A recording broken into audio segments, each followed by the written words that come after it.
Hola, bienvenidos a Estoy conociendo a alguien, un espacio creado para ti, para que te conozcas un poco más a través de tu propia historia. Bienvenidos.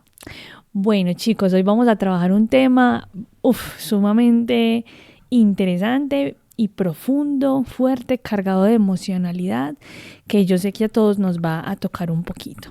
Pero antes de arrancar, quiero compartirles que en estos días una compañera me escribió y me dice, ella me dijo como, Vero, yo no tengo hijos, yo no tengo niños, no tengo adolescentes cercanos, nada, pero escuchar tu podcast me hace primero analizar mi propia vida, recordar cosas que no me acordaba que también me habían pasado y me hizo cambiar o me está haciendo cambiar la perspectiva que en este momento o que he tenido durante muchos años frente a los niños y a los adolescentes.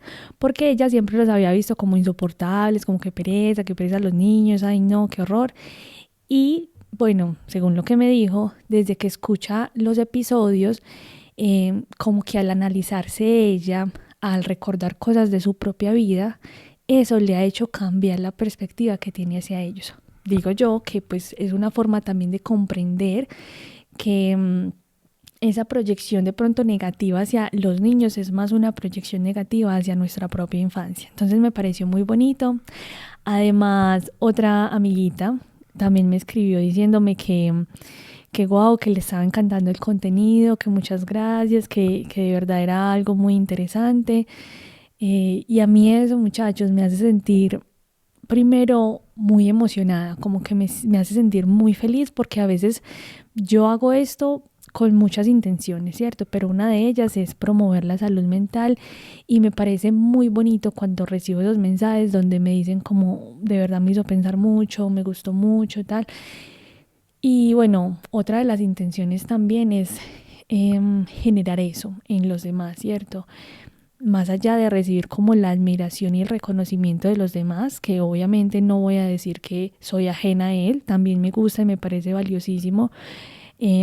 Me encanta es que las personas me digan, ¿sabes qué? Después de que escuché tal episodio, me tuve que sentar a pensar, yo por qué era así, yo por qué era así.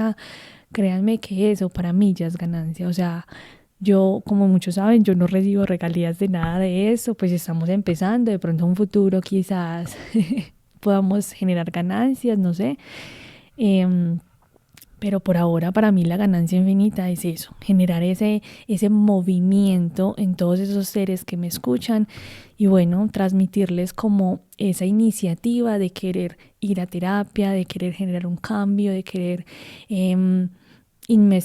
o sea, como hacer esa introyección y meterse profundamente en su conciencia y en su infancia para analizar sus patrones. Bueno, todo eso, créanme que a mí me hace sentir que todo vale la pena. Y bueno, ahora sí, arranquemos. Muchísimas gracias. De verdad se los digo con el corazón.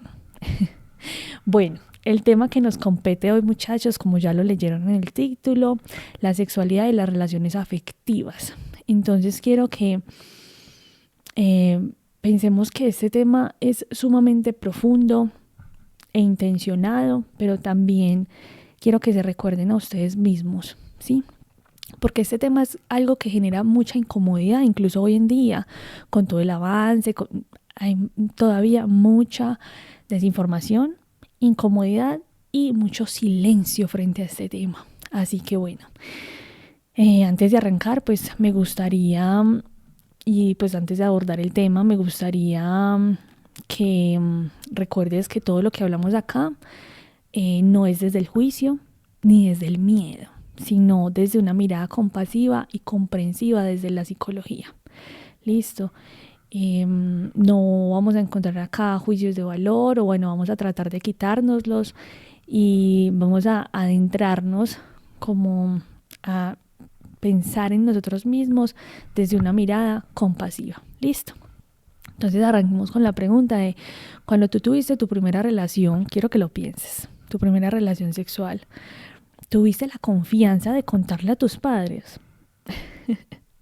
¿O tuviste miedo? ¿A quién le contaste de primeras? Y me río porque pues para mí, obviamente, yo más adelante ya les voy a contar, pero eso me parece chistoso porque yo pienso en mi cabeza y desde mi realidad, yo pienso, ¿quién le va a contar a los papás? O sea, quién va a ir a acostarse por primera vez con su pareja y saliendo de ahí va a llamar a la mamá o al papá a contarle?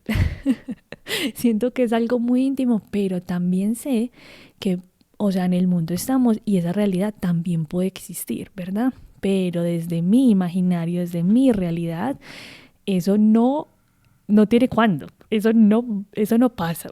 Eso no pasó ni va a pasar nunca. Pero bueno, además pues por el tema del respeto también que se le tiene a los padres y bueno, en fin. Pero listo. Como hemos hablado antes, ¿cierto? La adolescencia es un momento de mucha, pero mucha angustia, muchachos, de cambios físicos, emocionales, bueno, eso lo hemos hablado.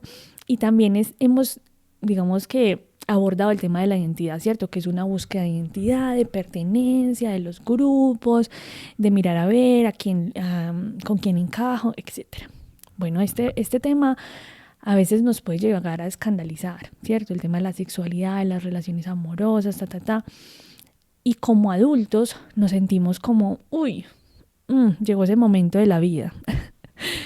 Y bueno, como adultos nosotros podemos reaccionar y hablar de sexo o de sexualidad desde el riesgo, ¿cierto? Y satanizar un poco estas prácticas como para prevenir que nuestros adolescentes, digamos, hagan cosas que de pronto en el futuro se puedan arrepentir de ellas, ¿verdad? Quizá así fue como a nosotros nos enseñaron, así fue como nos hablaron a muchos sobre el tema de la sexualidad. Aquí yo me quiero detener un poco y contarles un pequeño, bueno, más adelante ustedes saben que tenemos el espacio de mis experiencias personales, pero aquí quiero detenerme y decirles que a mí personalmente me hablaron de sexo y de sexualidad desde que era muy, pero muy niña. Incluso creo que desde los 4 años. Y ya después, como a los 6 años, me sentaron a explicarme un montón de cosas. Aquí hay una pregunta bien interesante y es que los padres muchas veces dicen, bueno, y yo cuando le explico a mi niño o a mi niña, cuando me pregunten cómo nacen los bebés, cómo tal cosa. Bueno, yo una vez escuché de un psicólogo muy importante y muy teso en todo este tema que él decía que usted le puede hablar a sus hijos de sexualidad cuando ellos se lo pregunten. O sea, porque él explicaba que si sus hijos le dicen a los 4 años, mamá, ¿cómo nacen los bebés? Es porque a esa edad ellos ya están listos para saber la respuesta. Entonces el guiado, como por ahí decía, si su hijo le pregunta, pues sea sincero y dígale las cosas. No le explique con detalles, pero tampoco le maquille las cosas, ¿cierto? Dígale cómo se llama cada cosa, cómo, digamos, sin entrar en detalles, qué es lo que pasa en una relación sexual y listo. No hay que ponerle mucho drama, no hay que satanizar el asunto, no hay que verlo como algo, como poner el grito en el cielo, no. Simplemente hay que reconocer que la sexualidad incluso se despierta desde la infancia. Es algo que es un proceso natural, ¿cierto? Entonces, bueno, para seguir como el pequeño fragmento de mi historia, es que a mí me hablaron de sexualidad siendo muy pequeña. A los 4 años, me acuerdo que en mi preescolar había una niña, que ella, esto, muchachos, esto yo no lo he contado nunca. De hecho, yo nunca lo cuento porque a mí por muchos años me dio mucha vergüenza. Pero resulta que en mi preescolar había una niña que me besaba. Y ella me besaba y yo me dejaba porque, como les he dicho antes, como era una niña, yo no sabía poner límites y yo a todo le decía que sí, ¿cierto? Y aunque yo no quería y yo sentía mucho asco del beso que ella me daba, pues yo me dejaba besar, porque ese era el juego que ella pues proponía y además que también como que me obligaba, ¿verdad?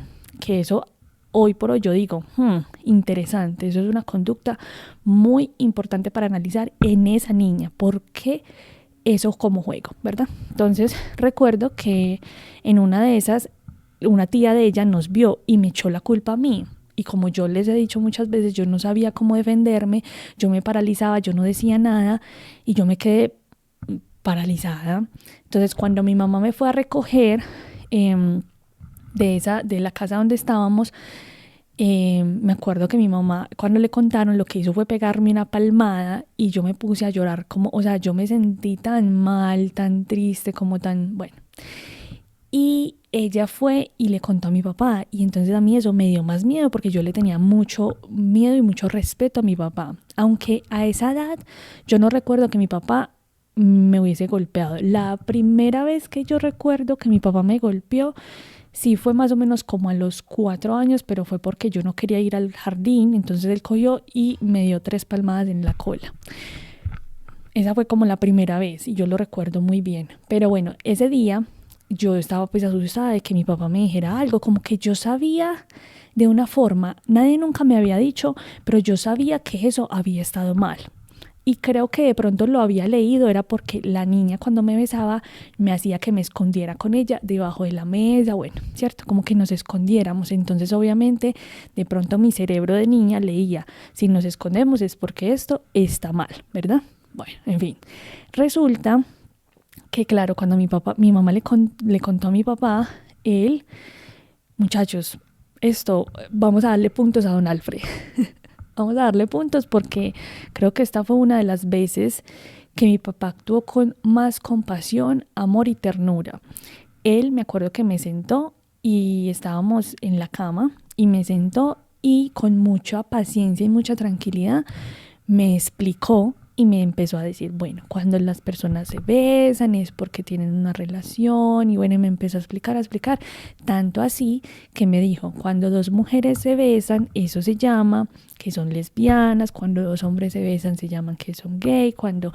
Y me explicó, muchachos, yo tenía, no sé, no estoy segura que haya tenido los 4 años cumplidos o los había acabado de cumplir, era muy niña, pues tanto que vivíamos todavía juntos, ¿cierto? Los cuatro. Y me explicó eso con tanta naturalidad, con tanta tranquilidad, que yo dije, wow.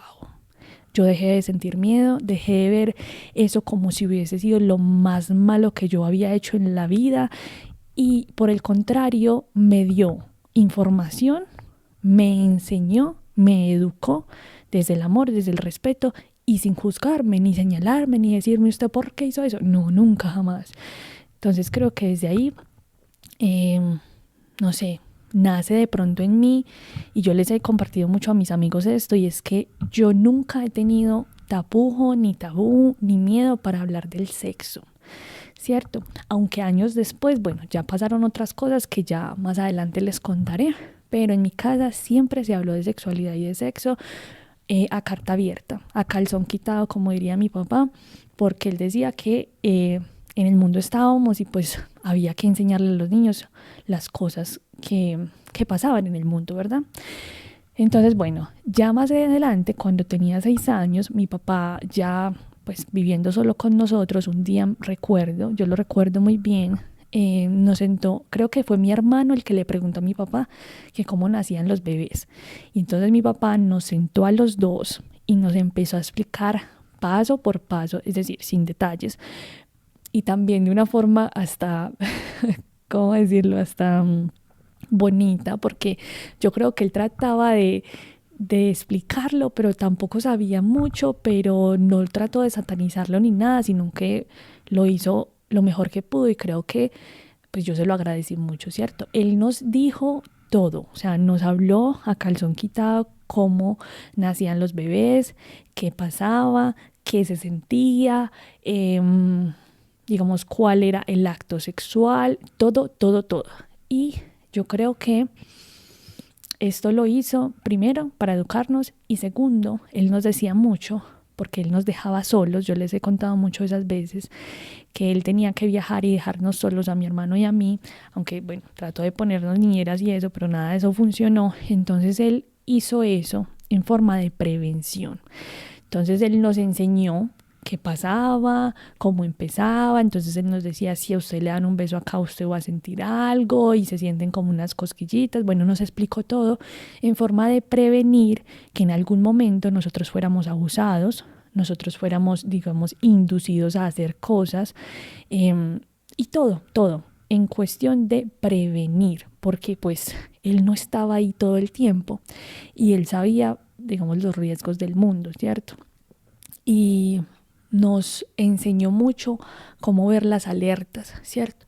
Cómo leer las miradas de los adultos, a no recibir dulces, a no, o sea, nos enseñó, mejor dicho, todo. Nos decía, si alguien le dice esto, usted le pregunta esto y si no le responde algo, entonces eso no es real. Yo nunca voy a mandar por ustedes con otra persona, yo nunca voy a hacer tal cosa. O sea, nos enseñó tanto, mejor dicho, nos entrenó. Entonces, bueno, en mi casa, en conclusión, se habló de sexo desde muy temprana edad y yo siento que a mí eso me ayudó mucho en la vida. En muchos aspectos, ¿cierto? Incluso hoy como adulta, yo siento que mi sexualidad yo la vivo de una forma muy tranquila y abierta con mis parejas, precisamente por eso, porque no tengo tapujos, porque no tengo tabú, porque no tengo miedo, porque no me da pena, porque no me avergüenzo de mi cuerpo o de mis necesidades, y creo que eso es bueno, ¿cierto? Entonces, sí, eso les cuento. Bueno, ahora vamos a hablar un poquito como el tema desde la teoría, que ustedes saben que a mí me gusta como ponerlos un poquito en contexto para ya después hablar como de otras cositas. Entonces, muchas veces yo acá les he hablado de la psicología del desarrollo. ¿Por qué? Pues porque estamos en esas etapas y porque hay autores que, para bien o para mal, así no sean desde mi corriente elegida, tuvieron aportes muy valiosos, ¿verdad? Entonces, por ejemplo, les he hablado mucho de Erickson, de Piaget, de Bandura, bueno, que fueron psicólogos bastante importantes y que hicieron muchas contribuciones. Entonces, como desde la psicología del desarrollo siempre nos dicen como que las primeras relaciones cumplen una función en los seres humanos, ellos nos hablan de que más allá de una función, digamos, como de seguimiento, es algo más evolutivo, ¿cierto? Es ayudarnos a nosotros a desarrollar habilidades para la vida. ¿Y cómo así, Vero? Pues sí, quiero que pienses en tu primera relación, o sea, en tu primera relación de pareja. Estoy segura que ahí tú aprendiste a cómo comunicarte, aunque no supieras. Aprendiste a cómo establecer límites o cómo no establecerlos. Aprendiste a construir tu propia identidad y también a regularte de forma emocional, ¿cierto? Yo creo que ahí es quiero que piensen en las primeras parejas que tuvieron, en la primera, en ese primer amor que se dice, pues, que mejor dicho, uno nunca lo olvida. Y creo que sí, que más allá del lado romántico, es que uno nunca olvida a esa pareja por todo lo que uno aprendió, ¿cierto? Pues que era la primera vez en muchas cosas, primera vez vinculándose de una forma romántica, quizás primera vez teniendo relaciones sexuales, primera vez poniendo en práctica todas esas habilidades sociales, entonces claro, uno nunca la va a olvidar. Y creo que ahí es donde se muestra, es el reflejo exacto de todo lo que uno ha observado durante años. Entonces, si usted durante años vio que en su casa se gritaban, probablemente usted recuerde su primera relación a través de los gritos. Si usted aprendió que en su casa se manipulaban, entonces probablemente usted recuerde su primera relación con mucha manipulación. Y son cosas, muchachos, que ni culparte. O sea, no te culpes, ni culpes al otro. Espero que ya todo eso haya saneado. Pero sí, somos ese reflejo de lo que aprendimos durante años observando a nuestros adultos alrededor. Y pues nuestro primer novio o novia, nuestra primera pareja, fue nuestro conejillo de indias. Nosotros experimentamos ahí. Y si hay parejas que hoy por hoy siguen juntos o sea, fueron su primera pareja y siguen juntos, yo digo, wow, increíble. Seguramente han aprendido muchas cosas juntos, han crecido demasiado y bueno, súper chévere. Me encantaría de pronto hablar de los retos que eso también ha implicado, ¿verdad? Bueno. Yo creo que también esta primera relación nos habla mucho de la autoestima y el apego, ¿cierto? Porque estos influyen demasiado en las relaciones que elegimos.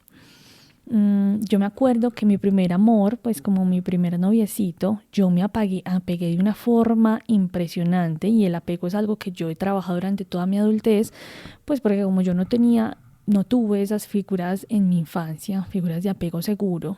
Entonces mis relaciones han implicado mucho eso, el trabajar eso. Y también el autoestima, ¿verdad? Entonces, como yo recuerdo mucho que yo decía, pues yo tengo novio y mi autoestima como que se elevó un poquito, ¿cierto? Porque yo decía, pues yo tengo novia, a pesar de todo, a pesar de lo fea que yo consideraba que era, yo decía, yo tengo novio. Ay, me acuerdo que una vez en el colegio estaba con unas niñas que pues apenas estaba conociendo, porque yo era nueva en el colegio, en la Javiera. Y bueno, como que estaban hablando, no sé qué. Yo dije, yo, ay, sí, y mi novio tal cosa. Y entonces una llegó y me miró y es que, ¿usted tiene novio? Y me acuerdo que todas se empezaron a reír, eran como 5 o 6.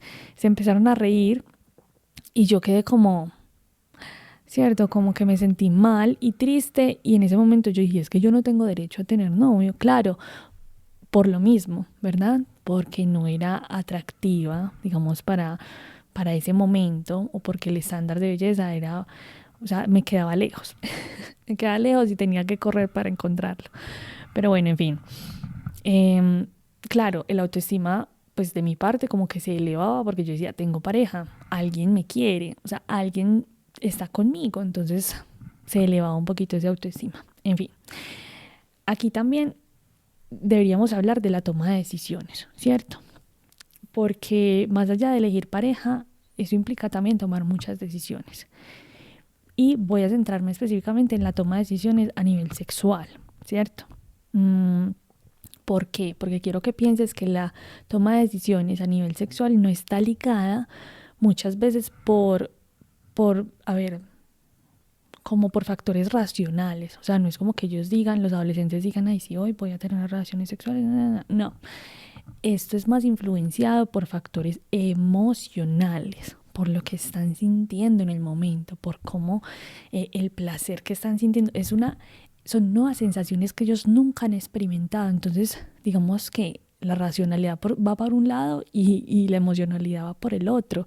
Y lo más seguro es que los adolescentes sigan el tema de la emocionalidad, porque ya lo hemos hablado muchas veces, porque su capacidad de discernimiento en ese momento evolutivo es mínimo y porque pues están viviendo esas emociones a flor de piel que les he hablado tanto, y más la primera vez de algo nuevo, digamos que fascinante como es el sexo. Claro, para ellos va a ser, me voy por aquí con todas, ¿cierto?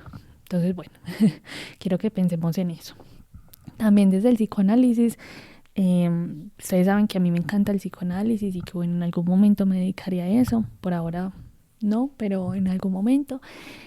Yo me acuerdo que Freud mencionaba también que aquí ocurre como algo como que se reactualiza, ¿cierto? Como que se reactiva todo eso que apareció en la infancia. Y por eso es que ahorita al inicio les dije que en la infancia aparecía esa búsqueda de exploración sexual y es algo normal, es algo, digamos, esperado. Entonces, en la adolescencia, pues no es que aparezca por primera vez, no.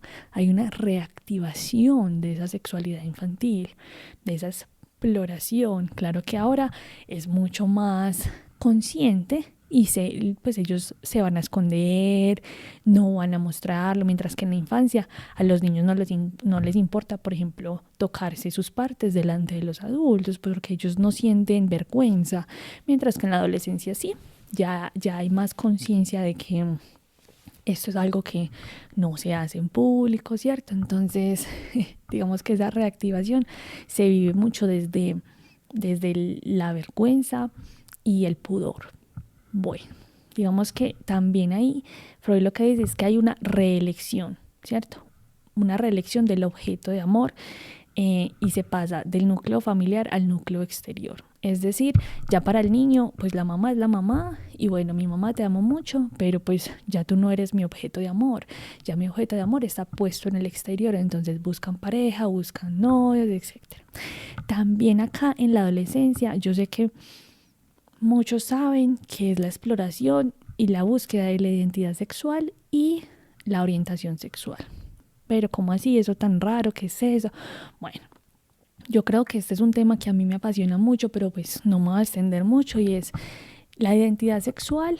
Es eso con lo que yo me identifico, y no necesariamente tiene que ver con mi sexo biológico al nacer. Por ejemplo, yo, Verónica Giraldo, nací siendo biológicamente mujer, ¿cierto? Porque tengo genitales femeninos.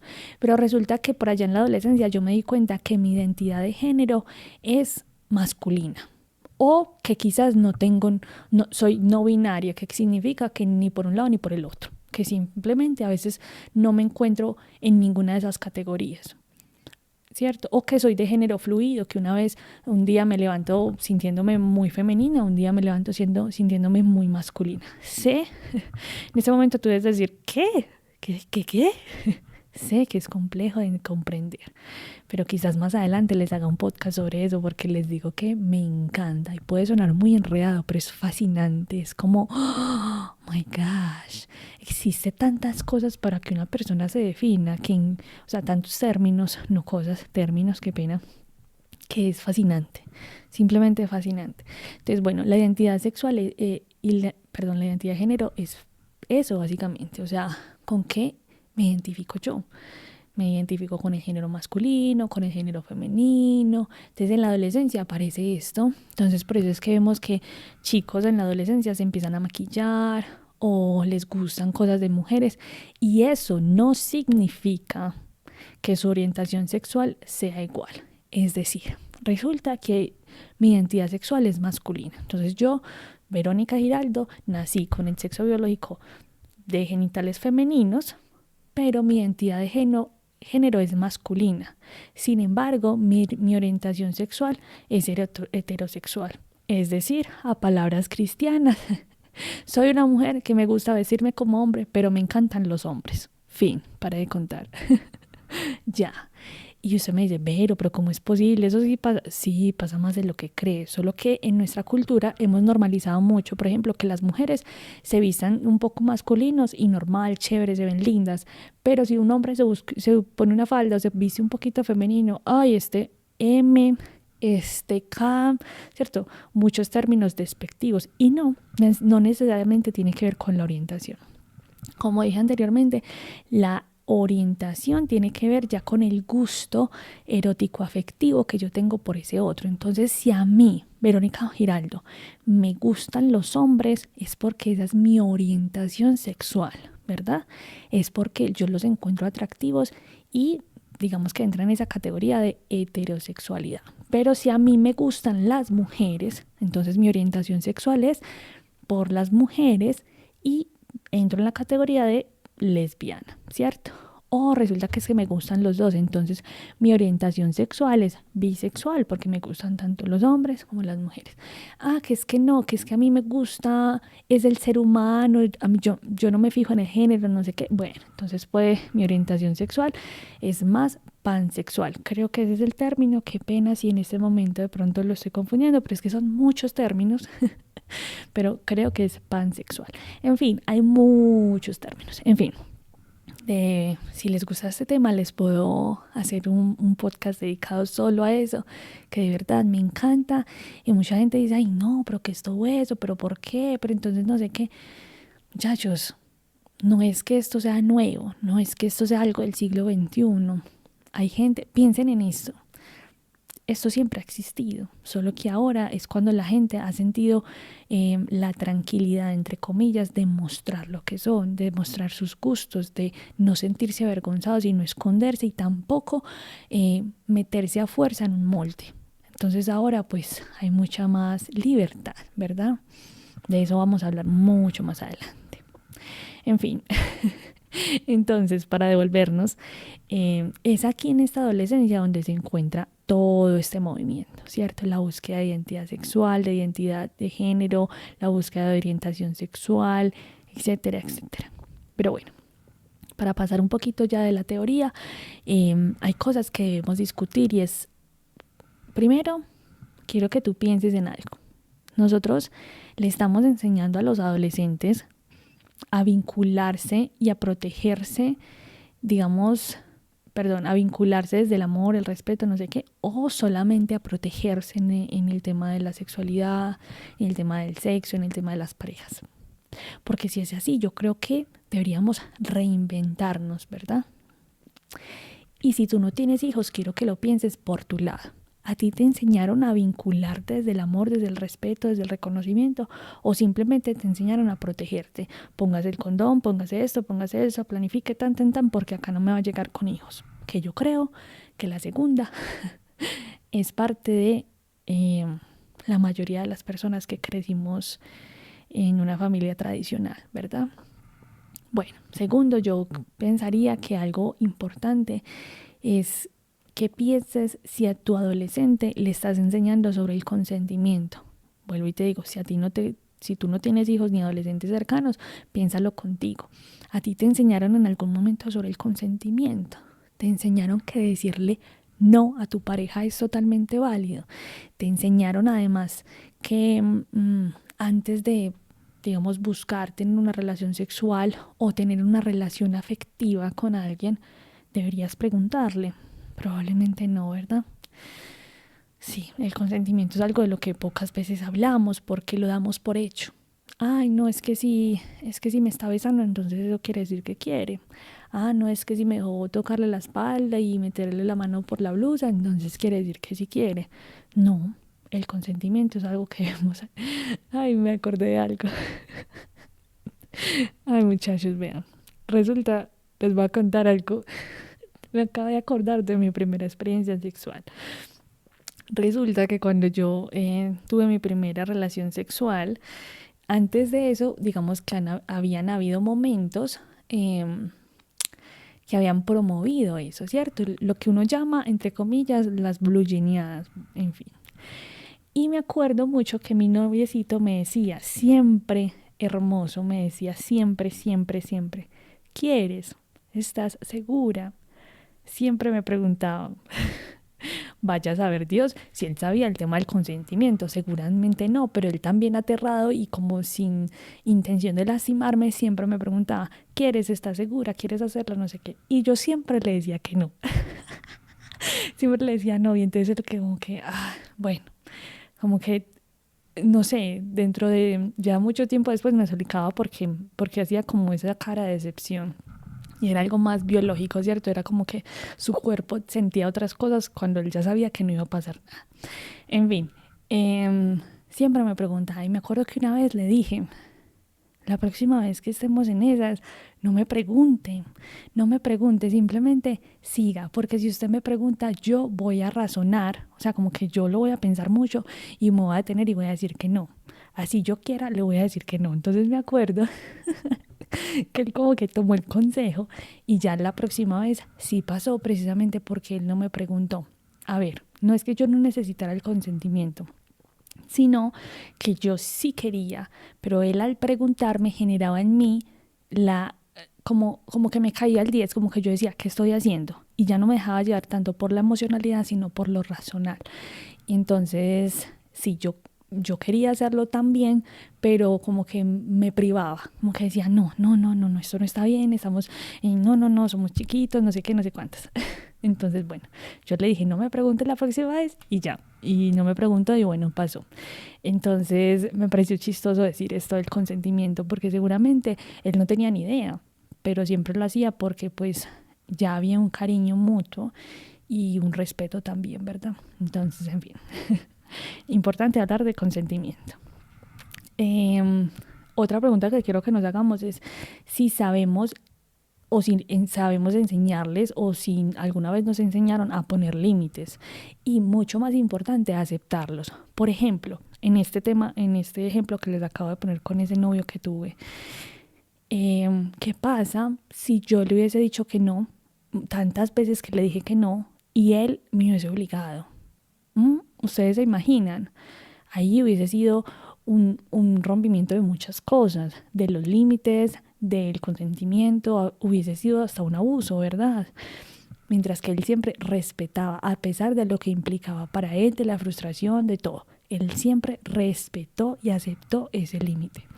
Así que me parece algo muy importante para hablar con los adolescentes. Y quiero que pienses también en ti, ¿cierto? Incluso en tu vida adulta.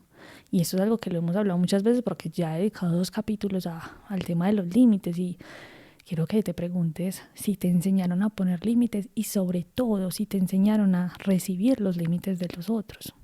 Si eres hombre, bueno, también si eres mujer, si alguna vez has respetado los límites de tu pareja, y creo que es algo muy importante para pensar a profundidad. Bueno, creo que la última cosa que yo siento que es importante hablar en la adolescencia es si sabemos enseñarle a los adolescentes, o si a ti en tu adolescencia te enseñaron a diferenciar el amor de la dependencia.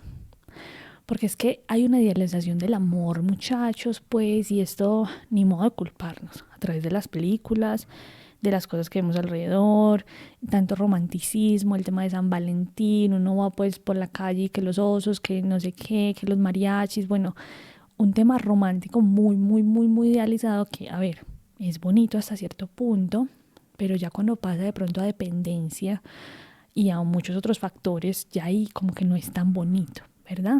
Estamos influidos por la televisión, las películas, las novelas, etcétera, y eso hace que a veces se desdibuje un poquito del amor, del respeto. Y bueno, creo que es importante también para analizar. Y ya digamos que para pasar al tema de las experiencias, yo quiero decir algo y quiero que se te quede muy marcado, y es que muchas conductas de riesgo, muchachos, no nacen de la irresponsabilidad, sino de la necesidad de validación, de ese miedo que ellos pueden sentir a perder al otro. Otro, llámese amigo, llámese adulto, llámese novio, llámese novia, con miedo, con ese miedo de perder al otro y con esa búsqueda de la validación de ese otro, un adolescente puede pasar a tener, bueno, sí, a cometer muchas cosas desde la irresponsabilidad. Y eso no está tan bien y no es tan bonito. Porque las consecuencias no van para el otro, las consecuencias vienen para ese adolescente. Y ahí tú me dirás, Vero, ¿cómo así? No entendí. Bueno, ya te voy a poner un ejemplo. Pero antes de pasar a ese ejemplo, quiero que pienses en todo lo que dije anteriormente, ¿cierto? En el consentimiento, en saber vincularse con respeto, en aceptar los límites y saber ponerlos, y en la diferencia del amor y la dependencia. Creo que todo eso engloba la educación afectiva, ¿cierto?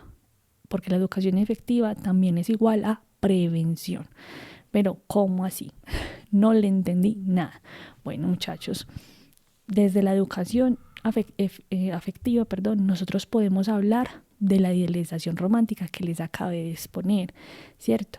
Hablarles a ellos de que es importante no dejarse presionar por un grupo ni por una pareja.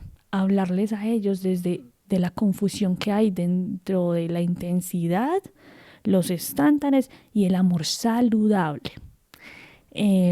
No sé, por ejemplo, de la diferencia entre el apego o manipular, ordenar,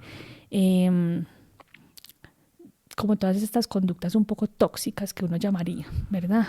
Y otra vez, pero ¿cómo así? Pues sí, mi muchacho, mi muchacha, estás escuchando muy bien.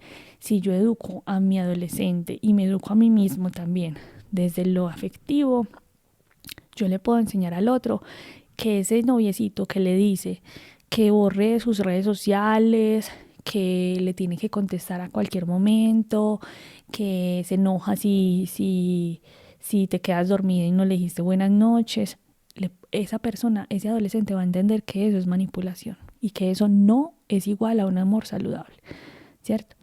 Si yo le enseño desde la educación afectiva a mi adolescente que nadie me puede poner presión para yo hacer algo que yo no me siento cómodo haciendo, que nadie me puede presionar a acostarme con él, que nadie me puede presionar a enviarle fotos, que nadie me puede presionar a esto y aquello, yo le estoy diciendo que el mensaje aquí más importante es que yo no tengo que mostrar cosas para aceptar la validación del otro, porque eso no es amor saludable. Eso es un amor tóxico, eso es intensidad quizás, eso es manipulación, eso son muchas cosas, pero lejos, lejísimos de un amor saludable y respetado, ¿verdad? Cuando dije la palabra estándares, quiero detenerme y decir que yo siento que esto es algo que nos ha influenciado mucho el tema de las redes sociales. Y a mí me empieza a dar como que me palpita el ojo, muchachos. Que yo escucho muchas personas en redes sociales diciendo, es que si tú eres una mujer de valor, entonces no aceptes menos, que te traiga no sé cuánto, que te dé para no sé qué, que te dé no sé qué. Y lo mismo de hombres, es que si tú eres un hombre de valor, una mujer que no salga, una mujer que no vaya a fiestas, una mujer que no tenga mejores amigos. Bueno, mi cielo, estamos disfrazando estándares por manipulación. Y las cosas no son así. Los estándares son subjetivos. Por favor, métetelo en la cabeza. Los estándares son subjetivos, porque los estándares responden a mis límites, a mis necesidades afectivas, a mi historia personal, no a lo que las redes sociales digan. Es decir, les voy a poner un ejemplo clarito. Para mí, Verónica Giraldo, es muy importante que mi pareja todos los días me diga, no sé, algo bonito, ¿cierto? A mí me gusta que mi pareja me diga cosas bonitas, desde, no sé, cómo amaneciste, mi corazón, no sé, eres importante para mí, te amo mucho, palabras bonitas, ¿verdad?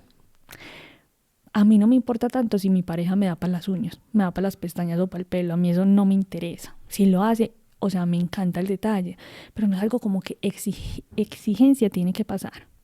Vuelvo y digo, me encanta si lo hace, obviamente. Me encantan los hombres también como con esas ganas de proveer y que se sienten bien además y no forzados a hacerlos. Eso es algo muy bonito. Pero que yo diga que esa es una necesidad y que ese es mi estándar y que si no me da para no sé, entonces no lo voy a querer. No, ¿cierto? Tengo otra amiga que ella le encanta tener sus uñas organizadas. Entonces para ella sí es importante porque va con su historia de vida, va con sus límites, va con sus cosas. Eso va con ella, ¿verdad? Lo que quiero decir aquí, muchachos, es que si usted está siguiendo los estándares de redes sociales, se va a quedar solo para toda la vida. Entonces yo le sugiero que usted se siente, piense en sus anteriores relaciones, piense en usted, que lo hace feliz a usted. Y diga, bueno, esto es importante para mí, esto no tanto. Esto es importante, esto no tanto. Y ahí usted va a tener sus propios estándares, ¿cierto? Porque seguir estándares de redes sociales, entonces si mi novio no me compra un vuelo para China, si mi novio no me da la última camioneta, si mi novio no me da para las uñas y el pelo todos los fines de semana, si mi novio no me compra ropa, si mi novio no me llena la casa de rosas y de peluches, entonces ese no vale la pena, ese no es el novio que yo quiero para mi vida. Eso es igual a no un amor saludable, sino un amor ligado e influenciado por estándares sociales que muchas veces también están alejados de nuestra realidad. Es decir, ¿usted para qué necesita, desde su realidad, usted para qué necesita una casa llena de peluches y de flores si, por ejemplo, usted ve que en su casa lo que necesita es mercar? ¿Verdad? Ah, pero entonces su novio le merca, perfecto. Ah, pero es que no le compra peluches ni le compra flores. Entonces su novio no vale la pena. No, muchachos, eso es lo que yo les estoy diciendo. Por favor, centrémonos en nuestra propia realidad. Dejamos de seguir esos discursos de redes sociales que la verdad no. O sea, básese en su realidad. Entonces siéntese, hágase su listica para usted, qué es un amor saludable, qué es un amor bonito, cuáles son sus límites, sus estándares, sus no negociables. Y ahí creo que ahí ya puede empezar a tener una pista de lo que realmente puede ser para usted un vínculo funcional y un amor bonito. Bueno, en fin. Quiero que ahí de verdad piensen mucho, muchachos, piensen mucho, mucho en lo que les estamos enseñando a los adolescentes, lo que les enseñaron a ustedes y lo que ustedes probablemente también han tenido que reconstruir para desdibujar la imagen de lo que era amor. Porque, por ejemplo, en mi caso, yo puedo decir que el primer novio que yo tuve es muy diferente a la pareja que de pronto tengo actualmente, ¿cierto? Porque claro, para mí, en mi adolescencia, amar era manipular, amar era estar ahí todos los días 100% pegados del uno al otro, no sé qué. Y ahora, en mi adultez, eso cambió. Y esto es algo que se puede ir transformando conforme pasen los años. Así que piénselo muy bien, porque si usted hoy vive el amor de la misma forma en la que usted vivió el primer amor, yo siento que se debería repensar las cosas.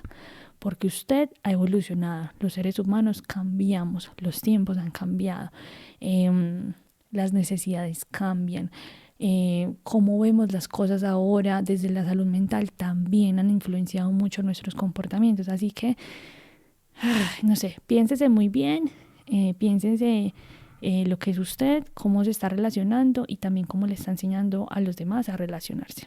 Listo. Así que bueno, ahora voy a pasar las experiencias personales y quiero arrancar, como ya les dije ahorita, por esa primera vez que ahorita les mencioné. ¿Se acuerdan que iniciamos con la pregunta de qué pasó esa primera vez? ¿A quién le contaste? ¿Corriste a contarle a tus papás? Sí, no, ¿qué pasó? Bueno, muchachos, yo obviamente no les voy a narrar qué fue lo que pasó exactamente, pero vean, acá hay algo que yo utilizo para decirle a mis amigos cuando ellos me dicen, no, es que tengo miedo de hacer tal cosa, ¿no? Eso es un ejemplo que yo tomo y es, yo les digo, piensen la primera vez que usted tuvo relaciones sexuales. Usted estaba movido por dos cosas, una, por el miedo y dos, por las ganas de hacerlo, ¿cierto? Por las ganas de tener una relación sexual, de experimentar ese placer. Y usted se dejó llevar más por esas ganas que por el miedo. Entonces, que todo en su vida usted lo haga así. No escuche el miedo, déjese llevar por esas ganas de experimentar el placer de lo que usted quiere hacer. En fin, para darle respuesta a esa primera pregunta, lo primero que yo hice cuando tuve mi primera relación sexual fue tener mucho miedo porque en mi cabeza relación sexual, como les dije anteriormente, era igual a embarazo, era igual a cosas malas, porque así me lo habían enseñado, porque toda la vida, aunque me hablaron mucho de sexo, me lo enseñaron mucho desde la prevención. Y mi papá siempre decía, y eso les va, bueno, aquí quiero detenerme también y decirles que mi papá, por mucho que me enseñó del sexo, también me metió ideas muy machistas a la cabeza. Entonces recuerdo que antes de yo perder de tener mi primera relación sexual, yo estaba en el colegio un día y una chica que era mayor que yo estaba en el baño y ella estaba hablando de que había tenido su primera relación sexual y me acuerdo que yo la miré y yo le dije, ¡ah! Estas palabras de mi papá, o sea, que se me quedaron a mí marcadas para siempre y que yo pensaba que eso era real, machistas. Y yo le dije, ay, no, ¿usted cómo se fue a meter y acostar con ese muchacho? Usted ya no vale 100 pesos. Porque mi papá decía que mujeres que perdían la virginidad, como se le llama popularmente, antes del matrimonio ya no valían 100 pesos. Entonces en mi cabeza siempre estuvo esa idea machista de las mujeres que tienen relaciones antes del matrimonio no valen nada. Mejor dicho, ese es su valor absoluto. Cuando mi amiguita, me acuerdo que esa respuesta nunca la voy a olvidar y creo que esa respuesta me ayudó más adelante a sentirme cómoda con la idea de tener mi primera relación sexual antes del matrimonio y en mi adolescencia. Y ella me miró y me dijo, no, eso no es verdad, ¿a usted quién le enseñó eso? Ay, no, le voy a mandar ese podcast a ella, no sé si ella se acordará. Y yo le dije, mi papá dice eso. Y ella me decía, no, eso no es real, eso es lo que a uno le han dicho toda la vida, pero eso no es verdad. Cuando usted lo vaya a hacer por primera vez, hágalo porque usted está enamorada, porque usted ama a esa persona. Y yo le decía, no, por amor, mi papá siempre dice que no. Y le explicaba lo que decía mi papá y ella me decía, no, antes al revés, si usted ama a esa persona, hágalo por amor, porque pues no hay nada más bonito que eso, ¿cierto? Entonces ella ya me dejó ese mensaje y yo me quedé pensando en eso mucho tiempo y al momento, cuando yo ya me vi enfrentada a mi primera relación sexual, yo pensé en ella, en esa frase, no en ella, pues yo por allá y pensando en ella, pues no, pero pensé en esa frase, ¿cierto? Yo decía, yo estoy haciendo esto porque lo quiero, porque lo amo, porque quiero experimentar eso, porque me gusta lo que estoy sintiendo con mi cuerpo y lo voy a hacer, ¿cierto? Y así fue. Entonces, bueno, quiero contarles eso. Entonces, como esta idea estaba tan influenciada por el miedo, yo decía, sexo igual embarazo. No, mucho miedo, mucha angustia. Y yo, que siempre he sido tan curiosa, yo me sabía de pe a pa los métodos anticonceptivos, me sabía de pe a pa qué pasaba. Yo sabía cómo funcionaba todo, mejor dicho, todo. Sin embargo, mi idea en cuanto a la fisiología, o sea, la estructura del tema vaginal y del pene y todo, yo estaba totalmente errada, ¿cierto? Porque era, como siempre me habían hablado desde la prevención, nunca era como, bueno, esto pasa así, así, así, no, sino desde la prevención, esto pasa y luego pasa esto y no sé qué, entonces era como todo desde el miedo, desde la angustia, desde el temor. Entonces, ¿yo qué hice apenas tuve mi primera relación sexual? Yo me fui para mi casita, normal, como un poquito asustada, y me acuerdo que al otro día llamé a mi mejor amiga y le conté, y entonces ella también, que tenía la misma edad que yo, no sé si ella se acordará de esto, nos fuimos para la farmacia. Entonces yo le dije, ay no, pero nosotros no usamos condón, no sé qué. Entonces ella me dijo, vamos a comprar las pastillas del día después. Y yo, listo. Yo ya también sabía que esas pastillas eran como el método, pues, de emergencia. Entonces fuimos y las compramos, y nosotras todas chiquiticas pensábamos, pues no estábamos tan chiquitas, pero éramos adolescentes, pensábamos que nos iban a regañar o algo. Y cuando llegamos a la farmacia a comprarlas, la señora, sí, ¿quieres estas o estas? Y yo me acuerdo que ese choque para mí fue como, ay, no me están regañando, esto no está tan mal, o sea, o nadie me está juzgando, nadie me está mirando con cara de, ay, esta tuvo relación, no, porque eso, en mi cabeza eso era lo que iba a pasar. Tanto así, muchachos. Ay, no, me parece tan tierno.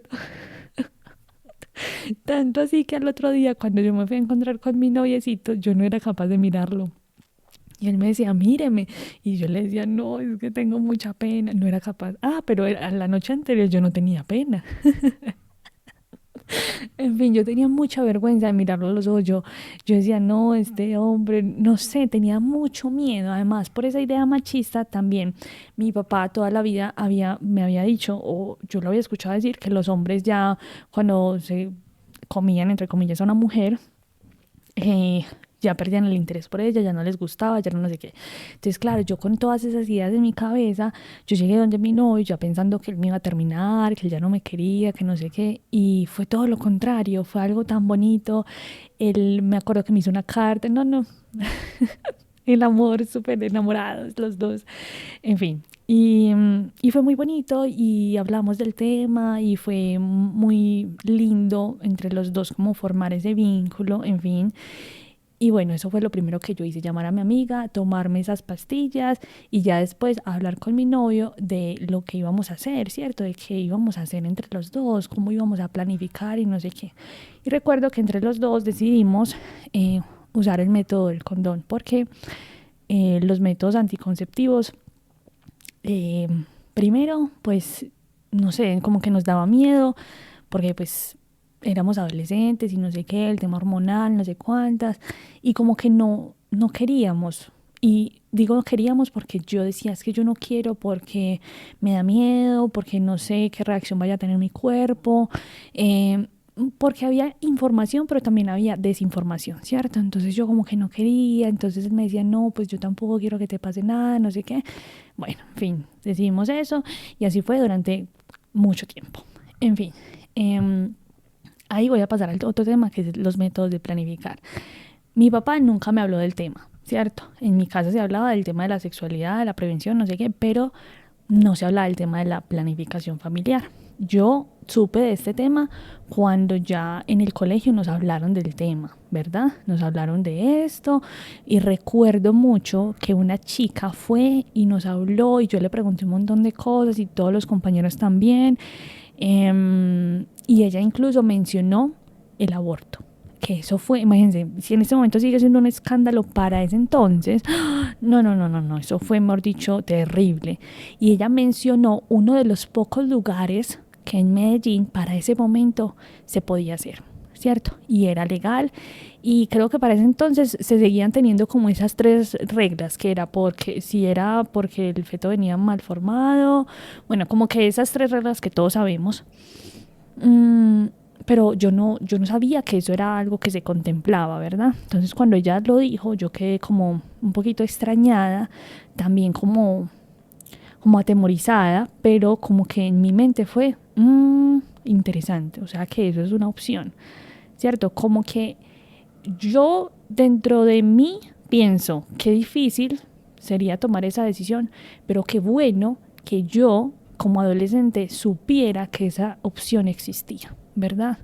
O sea, qué bueno que en mi mente se hubiera sembrado esa semilla de que si en algún momento sientes miedo, si en algún momento no quieres, si en algún momento tal cosa, esto también se puede a pesar de todas las cosas que hayan detrás, ¿verdad? Pero eso es una opción que debes tener en cuenta.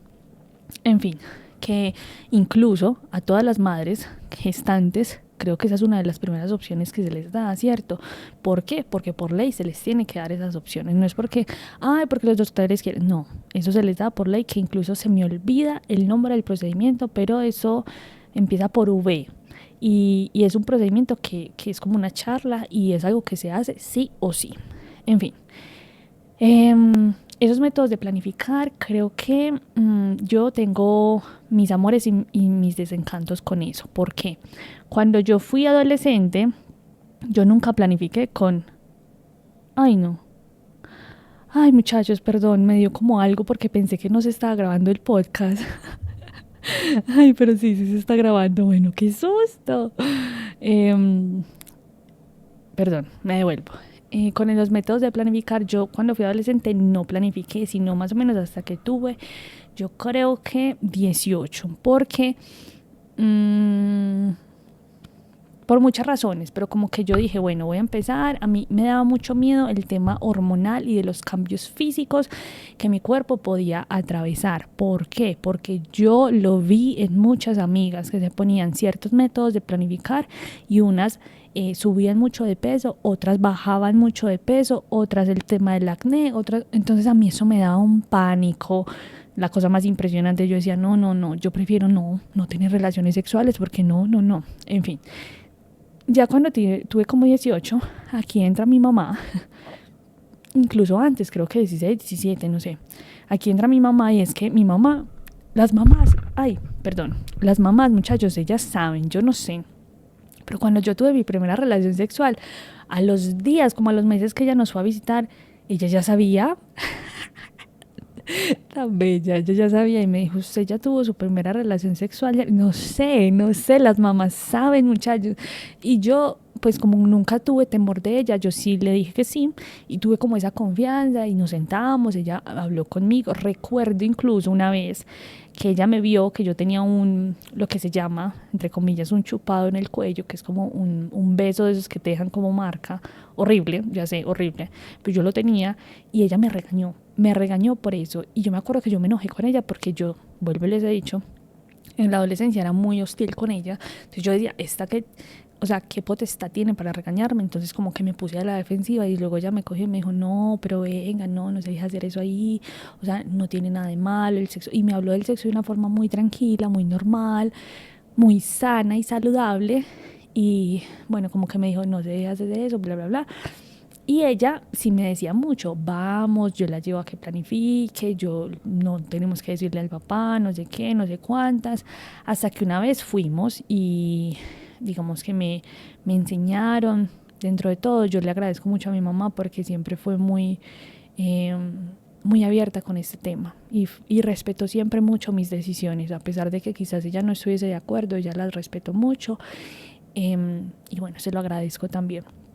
En fin, ella me llevó a Profamilia, recuerdo, allá me dieron una charla, no sé qué, y me dieron un método de planificar que a mí como que me gustó, que era la inyección. Entonces esta inyección se aplicaba por mes.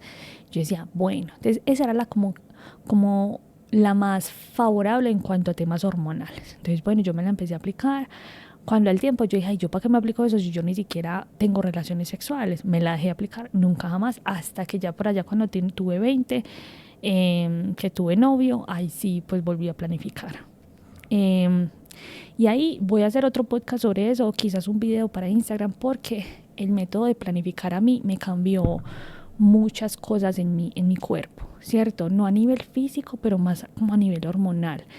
Y yo me di cuenta de eso hasta que dejé de planificar con esos métodos convencionales y empecé a planificar con algo que se llama la T de cobre, que eso les voy a hablar más adelante porque este método no tiene hormonas y yo vi una diferencia del cielo a la tierra y siempre lo recomiendo mucho, pero de eso hablaré en otro capítulo o en otro episodio o en otro contexto. Bueno, Otra cosa que quisiera hablar aquí es la exposición a redes sociales, muchachos, y esto va a ser el próximo tema del podcast, que es como todo esto de las redes sociales, del uso, del abuso, todo. El tema del sexting. Ay, muchachos, las redes sociales fueron nuevas para todos y para nuestros padres mucho más. Entonces yo me acuerdo que en Facebook, antes de yo tener mi novio, o sea, el primer novio que tuve, yo me acuerdo que mis amiguitas y yo nos tomábamos fotos en vestido de baño o en brasieres y calzones y las subíamos así. Y no me avergüenza contarlo porque pues estas experiencias siento que son importantes para todos. Y subíamos las fotos así, obviamente por los likes, por la aprobación social, por la búsqueda de pertenencia, para que nos dijeran que teníamos cuerpos bonitos, no sé qué, no sé cuántas.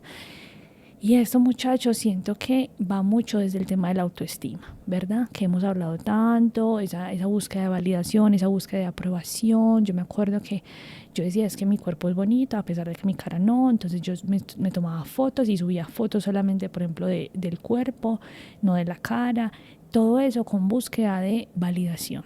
Y eso creo que es nocivo y es un irrespeto también a tu cuerpo, ¿cierto? En cierto punto, en cierto modo, cuando se hace desde ese querer que el otro me valide. A ver, yo subo fotos a mis redes sociales en vestido de baño, yo no veo nada de malo en eso, no lo satanizo, pero lo hago porque me gusta, porque me siento linda, porque quiero hacerlo, ya no es en búsqueda de validación del otro. Mientras que cuando era adolescente, sí. Y lo delicado de eso, muchachos, es que las redes sociales se prestan para muchas cosas, incluyendo el tema del sexting, ¿cierto? En mi caso, yo nunca he experimentado esto. El tema del sexting no me gusta, no lo he experimentado no porque no haya habido la oportunidad, digámoslo así, sino porque no me gusta. Yo personalmente no encuentro ningún tipo de placer en eso, no me parece bonito, ni cómodo, ni agradable, ni excitante. Entonces yo no soy de las personas que comparta fotos de desnudos, simplemente no me parece, o sea, no siento afinidad con eso, pero respeto mucho a las personas que sí pues, les gusta y lo hacen. Sin embargo, los adolescentes pasan mucho por esto y lo pueden hacer bajo presión social, presión de grupo y luego enfrentarse a consecuencias un poco adversas, ¿cierto?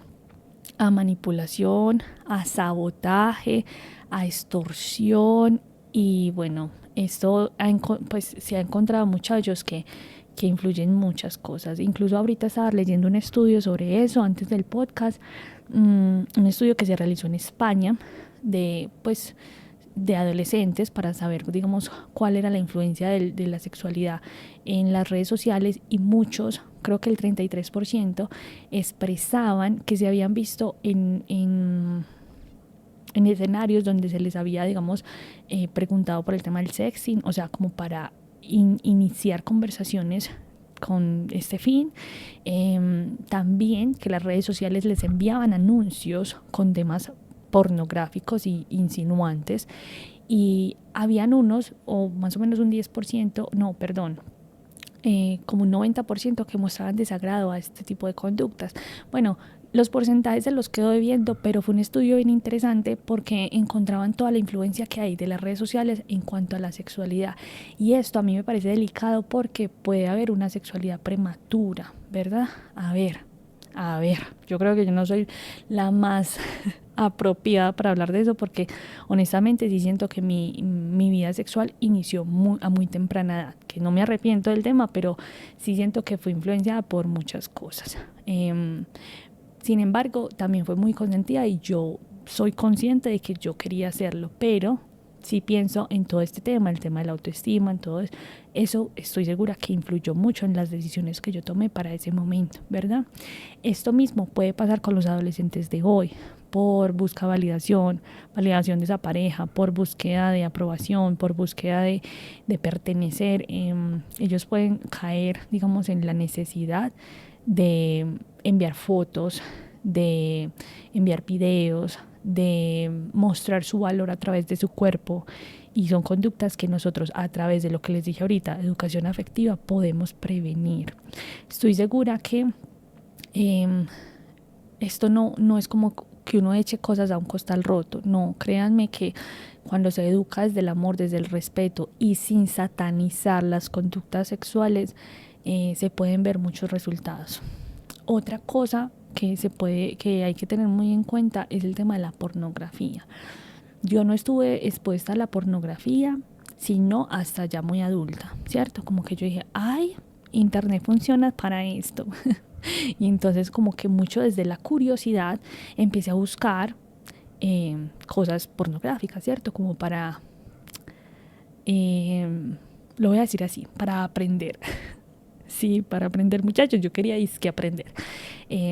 Luego me di cuenta pues de los efectos adversos, y la pornografía es algo que por unos lados es muy defendida y por otros es muy satanizada. Por unos lados se dice que hay mucha exploración, incluso en este mismo estudio que les estaba mencionando se dice esto, ¿cierto? Que es defendida porque se promueve el desarrollo de la exploración sexual y el desarrollo de la intimidad, y esto es algo que puede ser cierto hasta cierto punto. Y quienes no la defienden, quienes dicen no, esto no es para los adolescentes, no sé qué, es porque muestran que se han encontrado daños, ¿cierto? A nivel psicológico para los adolescentes, puede promover ansiedad, depresión, incluso puede promover ideación suicida, muchachos. Y esto yo siento que sí tiene mucho sentido.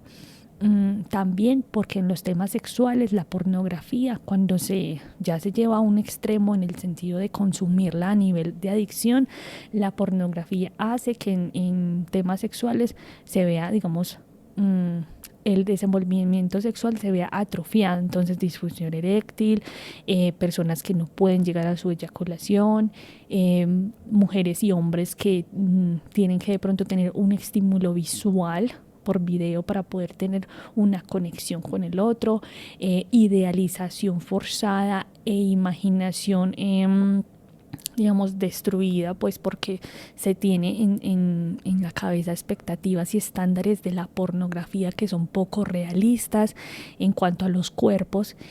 Y no, mejor dicho, esto es un sinnúmero de problemas. Entonces como que uno dice, bueno, ¿qué pasa con el tema de la pornografía? Honestamente y de opinión muy personal, siento yo que está de más para unos casos, pero para otros es necesaria. Necesaria en cuanto a lo que dije anteriormente, como la exploración y el desarrollo de la intimidad. Sí, como que siento que puede servir en ciertos casos, pero cuando ya es excesiva, cuando ya se busca todos los días, cuando ya es un tema de adicción, como que además que la pornografía tiende a generar adicción en las personas. ¿Y qué pasa con las adicciones? Que cuando se tiene algo se quiere más y más y más. Entonces la pornografía pasa de ser a ver un video no sé, de una pareja heterosexual teniendo relaciones, hasta videos un poco más controversiales y no sé cómo llamarlos, pero buscar, digamos, cosas inimaginables y totalmente de pronto perversas para fines de placer, y ahí es cuando uno dice, ahí ya no más, porque ya esto empieza a rayar con el tema psicológico. Así que bueno, muchachos, eso es como todo en la vida, ¿cierto? No irnos a los extremos. En fin, son muchos temas que yo siento que el tema de la sexualidad y de las relaciones afectivas influyen, pero que si tenemos una comunicación sana con los adolescentes, con nosotros mismos, una comunicación desde el respeto, desde el amor, desde comprender el cuerpo, desde aceptar nuestros límites, los límites de nuestro cuerpo, desde comprender en qué mundo estamos, en qué mundo nos desenvolvemos, desde comprender las conductas nocivas que los otros pueden generar en nosotros y que pueden tratar de influenciarnos, y también cómo decir que no a esto. También si tratamos de comprender todos estos procesos por los que los adolescentes atraviesan. Creo que todo esto al final nos va a ayudar a que los adolescentes vean este tema con mucha más tranquilidad y desde un lado mucho más saludable. Así que bueno, Recordemos que hablar de sexualidad no es incentivar, no es como que yo le voy a hablar hoy de sexo a mi hijo y mañana, mejor dicho, me está pidiendo para los condones. No, no. Hablar de sexualidad, de sexo, de las relaciones, todo esto es acompañar a ese ser humano que inevitablemente en algún momento se va a ver expuesto a todas estas cosas de las que hoy hablamos, ¿cierto? Recuerden, muchachos, que el silencio no protege, no.